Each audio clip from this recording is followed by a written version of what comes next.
इसी के बारे में बता रहे थे कि यार लोग मीठी छुरी हो जाते हैं, फिर वो बाद में ऐसे काटने लगते हैं। फिर उन्हें खुद ही एक वाक़या याद आ गया, अपना ही वाक़या। उन्होंने कहा कि यार मैं गांव में रहता था किसी दौर में, तो गांव में आपको पता है कि वो जो माहौल होता है वो हर बंदा तकरीबन एक दूसरे को जान पहचान में होती है, जान रहा होता है।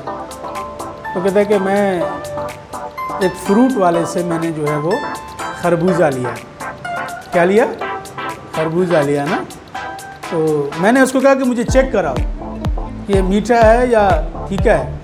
तो उसने वो छुरी जो है वो रखी हुई थी पानी में डुबो के, तो वो छुरी उसने उठाई और मुझे काट के दिया। और जब मैंने खाया तो बाकी बड़ा मीठा था।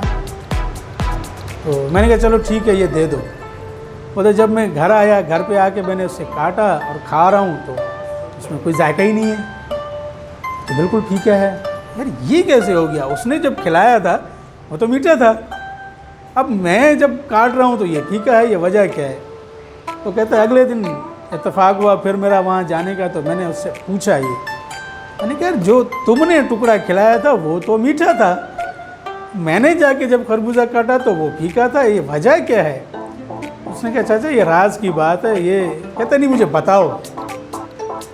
कहता है असल में वो जो हमारे पास छुरी होती है वो शक्रीन के पानी में डाल के रखते हैं, तो छुरी ऑलरेडी मीठी हो चुकी होती है। तो हमें अगर कोई कहता है जी हमें ये टुकड़ा काट के दे दो टेस्ट करने के लिए, हम जब उसको काट के देते हैं तो वो छुरी जब घूमती है तो वो टुकड़ा मीठा हो जाता है।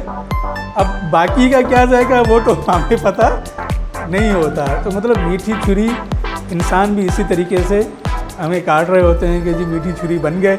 शुरू में तो बड़ा जायका आ रहा होता है और इंसान देख रहा होता है यार ये बंदा बड़ा अच्छा है, ऐसा है।